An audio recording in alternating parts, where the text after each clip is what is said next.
E, a pedido do meu amigo João, que me solicitou que falássemos sobre Hahnemann, sobre a homeopatia, né?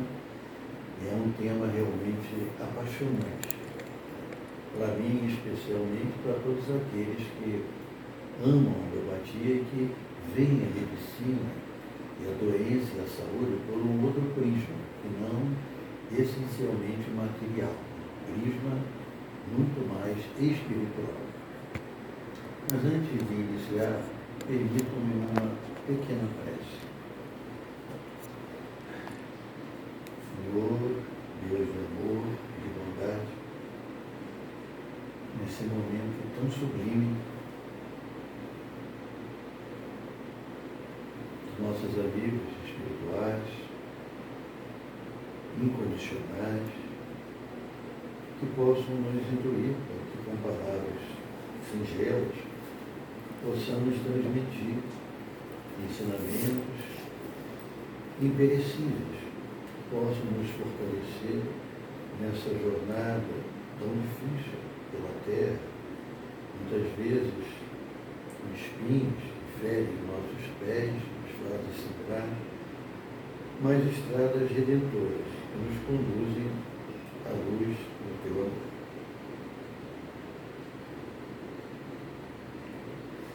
Bem, falar da homeopatia e de Hahnemann, para mim, especialmente, é fazer uma viagem no tempo. Não é apenas falar da biografia de um homem. Samuel Hahnemann, sem dúvida nenhuma, foi um grande homem, um grande médico, um grande espírito. Hegel era um filósofo alemão e ele afirmava que no mundo existem muitos homens grandes, se referindo a homem e mulher, que se medem dos pés à cabeça pelo comprimento, pela sua estatura, 1,80 m, 1,90 m, 2 metros, mas dizia que os grandes homens, eles eram aferidos da cabeça para cima, né? Pelo trilhar da sua vida, pela honra do seu trabalho e pelo legado que esses homens deixaram para a humanidade, às vezes com o sacrifício da sua própria vida. E Hahnemann foi um ser assim. Veja bem, existe uma relação indissociável entre a homeopatia, entre o magnetismo e entre o espiritismo. Então, para mim, é uma trilogia espiritual. Se a gente observar bem, a doutrina espírita, que é tão elucidativa, tão redentora, ela nos mostra que Deus, nosso Pai, de amor e bondade, pensa, o seu pensamento permeia os espíritos de primeira ordem, e tudo acontece em cada mundo de acordo com uma programação divina. Ele utiliza-se da lei de harmonia universal, onde o espírito mais elevado auxilia o espírito menos elevado. E a lei também de causa e efeito. Assim é o pensamento divino. E a gente vai ver que, por exemplo, esses mensageiros e essas mensagens que chegam para os homens sempre são feitas em etapas, nunca de maneira única e objetiva. Exemplo, nós temos, por exemplo, Akhenaton, o faraó Akhenaton, que viveu no século XIV a.C., mudou o seu nome para o Deus Sol, e esse homem terminou com o politeísmo no Egito Antigo e preparou o caminho para Moisés, no século XIII, no Egito, iniciar a primeira revelação. Moisés preparou o caminho para que Jesus trouxesse a segunda revelação, a lei do amor e do perdão, e o Cristo que antecipou em quase 2.000 anos a sua encarnação na Terra, porque os homens vão evoluindo do planeta primitivo para o planeta de provas e expiação, como vários espíritos excelsos descrevem, Ele preparou o caminho para que Kardec trouxesse, então, a doutrina espírita. Então, sempre em 3 etapas. Isso aconteceu também com grandes espíritos. O Dr. Bezerra de Menezes chegou primeiro, logo após veio o Dr. Marx, 8 anos depois, mais 15 anos, né?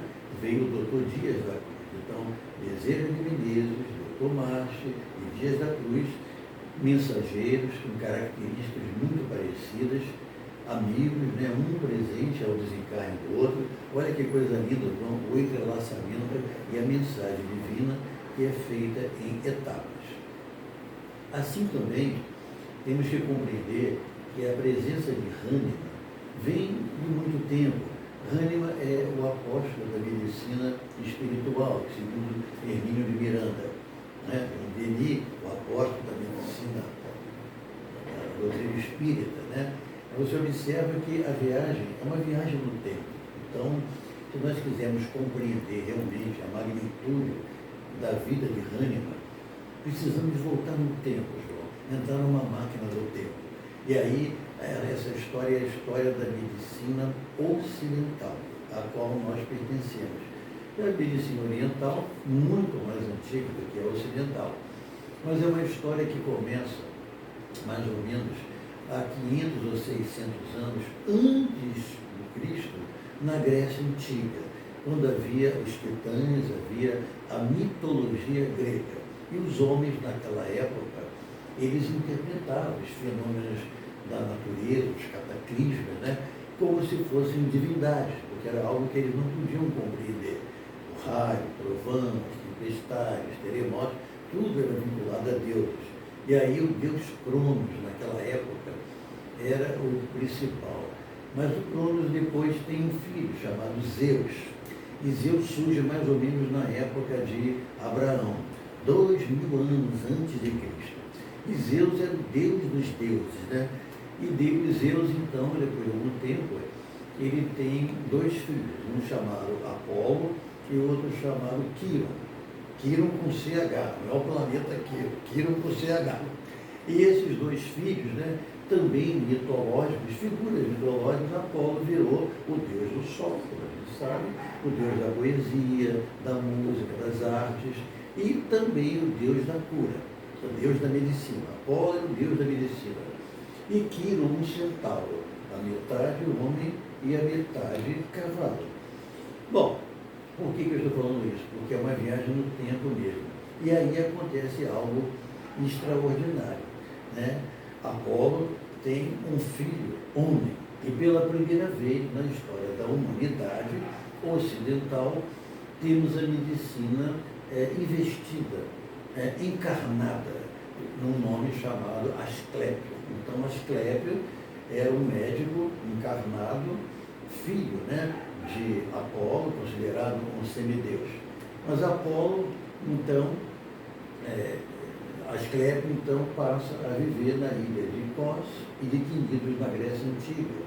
E foi um homem maravilhoso, tanto que ainda hoje, o nosso juramento da medicina, quando nos formamos, e Asclépio, começa com Asclépio, né? Até hoje, né? E esse Asclépio, então, fez um trabalho magnífico na medicina ocidental. Ele vivia atendendo os doentes, quase nada cobrando, colocava os pacientes próximos a águas termais, né? E construía liteiras e macas e tendas para protegê-los. E Asclépio foi um grande médico e ele era distribuído com um grande bracelete de metal, dava com um bracelete enorme de metal. E um desses filhos dele, pequenino, o seguia diuturnamente, aprendendo tudo com o pai, trazia a vocação médica. Esse filho se chamava Hipócrates. Hipócrates, hipo de cavalo. Crates, aquele que quer ser. Então, Hipócrates é por causa do Quiro, porque Quiro, segundo a mitologia, ensinou para o Asclépio o dom da cura. É o que diz a mitologia, né? Bom, e aí temos agora Asclépio trabalhando a medicina encarnada ocidental e, num determinado dia de trovões e raios, Zeus, incomodado com Asclépio, salvando muitas almas que teriam que para ele, segundo a mitologia, provém um grande raio. Esse raio atinge, evidentemente, o bracelete de metal e ele é eletrocutado e morre, né, do raio, né, de Zeus. Vamos acreditar essa história. Mas aí a história mitológica acaba aí. E aí começa uma história humana. Hipócrates, então, com todo aquele conhecimento que absorveu do pai, Asclépio, viu também que aqueles pacientes do seu pai começaram a escrever em pequenas tábuas de madeira os seus sentimentos de gratidão, como chegaram ali, o que tomaram de plantas, como é que se curaram, e começou a brotar várias tábuas de madeira, que chamamos, traduzindo, as tábuas votivas. São tábuas de votos de gratidão. E isso se acumulou em dezenas, em centenas, em milhares daquele tempo todo, e isso se transformou, não é, num cabedal de conhecimentos, e Hipócrates encontrava ali anamnese, descrições, um verdadeiro tesouro clínico do pai. E Hipócrates foi um grande homem, e ali inicia-se a homeopatia. Nessa época, então, Hipócrates inicia a chamada lei dos semelhantes. Na alopatia, existe a lei dos contrários. Então, o remédio para dor, você está com dor, remédio para dor. Você está com náusea, remédio para náusea. Você está com febre, remédio para febre. Não é assim que funciona? Mas Hipócrates tinha outras ideias. Então, ele cobria as pessoas que estavam com febre com pele de carneiro. Ele, no caso, já descobriu a briônia como uma batata que era capaz de promover a dor, mas também tirar a dor naquela época. Eu estou falando de 460 a.C., quando ele nasceu. Ele viveu nessa época até 377, 83 anos para aquela época, né? E Hipócrates foi um grande médico, o pai da medicina ocidental, fazendo o juramento de Hipócrates ao nos formarmos. E ele, então, deu início a essa lei dos semelhantes, em que o semelhante cura o semelhante. Bom, eu vou explicar o que é isso. O tempo passou, né, muitos anos se passaram, e Hipócrates vem a reencarnar. Olha o que eu te falo. A bondade de Deus é tão maravilhosa que, muitas vezes, os mensageiros se dividem. São vários espíritos para trazer a mesma mensagem. Outras vezes, não. É o mesmo espírito reencarnando para completar aquela mensagem. Né? E aí, Paracelso reencarna, é o espírito de Hipócrates. Era um médico suíço, teve uma vida muito triste mesmo, e ele foi assassinado aos 48 anos de idade. O Paracelso foi um médico maravilhoso, né? Segundo o doutor Alendim, grande expoente da homeopatia na época, nenhum outro médico se comparou à figura do Cristo como Paracelso. Qual o nome do médico? Alendim, doutor Alendim, na França. E realmente Paracelso teve uma vida maravilhosa de curas, e ele virou um peregrino. Ele começou o preparo dos remédios homeopáticos. Os glóbulos, os tabletes, não começaram com Hahnemann. Paracelso já fazia pequenos tabletes naquela época, sem compreender bem o que fazia. E ele seguia já o pensamento dessa lei dos semelhantes. E aí,